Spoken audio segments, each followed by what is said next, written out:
Shot clock at 6. George, step back 3.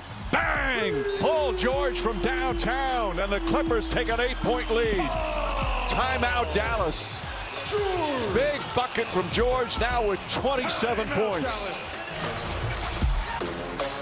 One of Paul George's 4 threes on the night as he concludes with 27 and a victory for the Los Angeles Clippers against the Dallas Mavericks. Allow me to reintroduce myself. My name is Ro Parrish. You are now watching Playoff Central Live, and I got to bring in my homies with me. In fact, 3D Dennis Scott, Gary Payton, the Hall of Famer.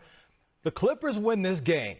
We saw that. However, Luka, the Don, playoff debut, 42 points, the most points ever scored in a debut by an NBA player. 3D, watching Luka in this game, how impressed were you with his performance, seeing they only came up 8 points short and they lose Porzingis, who was ejected in the third? Yeah, when Porzingis went down, I thought Dallas probably would fold quickly, but then I forgot that Don was on the floor, the youngest player in NBA history, just 19 years old, guys. Unbelievable the way he goes out there and plays the game at a high level and under control. You try to speed him up, that doesn't happen. You try to be physical with him, he understands now he has to play through the physicality. He had a little bump and bruise early in the game. He plays through that. I'm just impressed how he plays the angles, GP, how he can shoot the three. But once he realizes a mismatch in front of him, he understands attack the rim and get to the paint. How was you impressed with it, GP? Well, you know what, 3D, I like him because he's patient and he's more mature than what people think he is. He takes the game in a slow pace and let it go where he wants it to go. And that's a very smart basketball player at a young age. And I give that all to when he's overseas, playing in the adult leagues and playing in leagues at an early age, at 14 and 15 years old. Then when he comes over here, he's already advanced. He doesn't have to learn anything. And he's big body. He's a big body, which can shoot the basketball and get to the rim and got great vision. Great vision. This kid is going to be special. At the end of his career, we're going to be 56, 67 years old, 3D, and we're going to be saying he set more records than anybody. Luka's definitely been impressive. You spoke about what he did overseas. We saw what he did in Euroball over there, being the MVP a number of times and winning championships before he came to the Dallas Mavericks. Well, let's go to the other side, the LA Clippers. The first time that they've had everybody available, everybody healthy, Montrezl Harrell returning. He's in the lineup. He's able to play. However, you allow a Dallas team to stay in it. 3D, what does this say about this Clippers team who allowed the Mavs to stay in the game, missing one of their top players? Well, just reminding everyone how deep they are and how they understand that when one guy's not playing well, you share the basketball and the next guy steps up. So Lou Williams made shots. You had Zubats, who had a double-double. So just once again, the Clippers are deep enough. You never really worry about them till the end of the game, and playoff P showed up. Playoff P and plus two, 3D, I'm not worried about the Clippers. Clippers are too deep, man. Porzingis, I don't think would have changed the game anymore and made them win a big game. I still think Kawhi and Paul George is great. You don't even see Lou Williams and them in. And Herrera has to get back in a great shape. He's been gone. You know what I'm saying? But they have too much of a deep team, man. When you could have one of the Morrison twins step up and get 19 points, and this team won games. It's all about wins. Not about how you get them, just get them and get to the play and get to the championship, and not think this team will be in the championship. We're going to see what happens next. Again, these two teams right here were the only two teams that entered this game with 2 25-point scores per game since entering the bubble. Luka, KP, and then Paul George and the one and only fun guy. Speaking of all those, let's go ahead and show you the highlights, how it went down, just in case you missed it.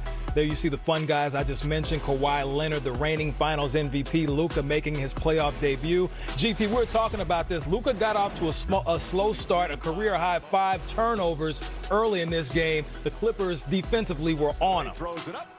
Well, that's what you see.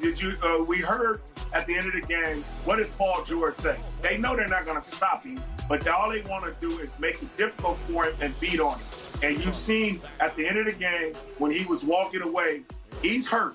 He's feeling these bumps and bruises, and they're going to keep doing this to him.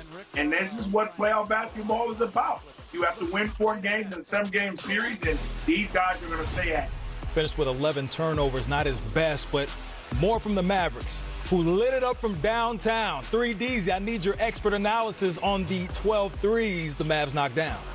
Well, they get to their sweet spot, and they understand that's what the coaching staff wants. But when Luka, to GP's point, his great vision, when he attacks the defense, you got to have your hands ready. Luka finds you, you knock him down.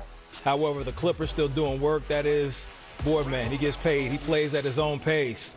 Another kid from Cali, PG-13, in the lane, so smooth. Dallas, 3-point lead at halftime, and got a little heated again. This playoff intensity, 3D in the 90s would be different, but it's a different day today. Yeah, in the 90s, it would be a little trash talking. We go shoot some free throws and keep it going. But now, things are a little tough. And for Porzingis, people have to understand, in case they didn't know, he got that little air punch early in the game to get his first technical. So that's why the second one, he had to go get an early shower. Yes, he did. Finished with 14 in 20 minutes. LeBron not a fan of what happened in the game. Later on in the third, oh man, the fadeaway. Perfect. Kawhi. And then Sweet Lou. Lemon Pepper Lou. More Clippers. PG. Outside Jay working. Clippers back in control. But GP late in the game, Luka says, yo, I ain't quitting.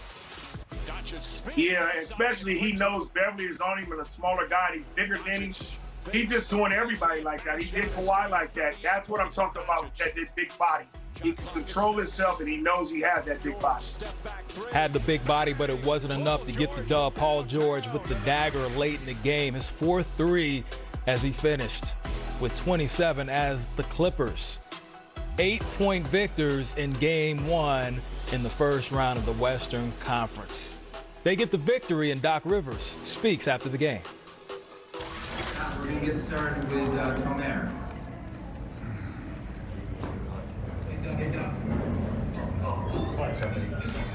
Guys. First half, what did you guys change about the defense? We didn't help as much,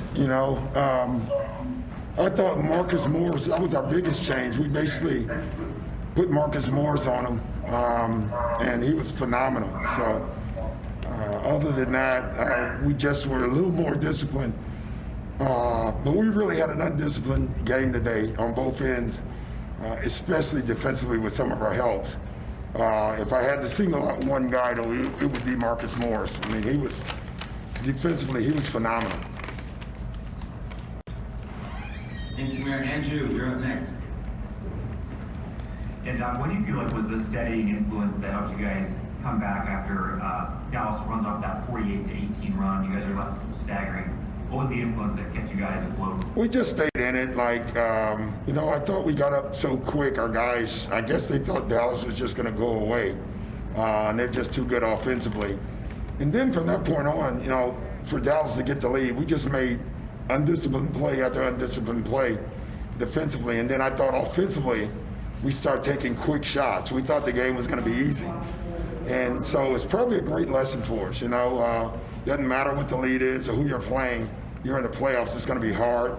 I think our guys are going to understand that from this point forward. You're up. Go ahead. Hey, Doc, congratulations, your first playoff game with Kawhi and PG. What was it like watching them two go to work? It feels like they probably still could even take it to another level, right? Yeah, I thought they were both very good. It was just a tough game to focus on when I was just looking at how we were playing defensively. All right, Jovan, you're up.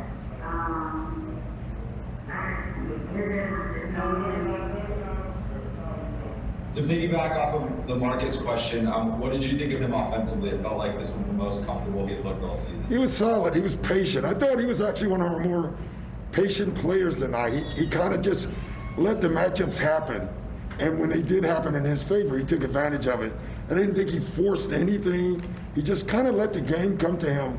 And I didn't think a lot of our guys did that tonight. I thought we were trying to force action instead of letting the game come to us. Go ahead, Charlie. All right. Hey, Doc. Obviously, Trez was still a little limited. You kind of telling him to run up and down the court. But just kind of from today's shoot around until tonight, what was it like having him back? It was great. It's just tough because, you don't miss a month and then put a guy in a playoff game and expect anything miraculous. I thought he was solid overall. It's funny, I asked him how his win was. He said, my win is great. I just can't think out there right now. I haven't played. And he says, I keep running to the wrong spot. So I think that's probably from just not playing basketball. Last question is from someone there in Orlando, Doc. Kyle, you there?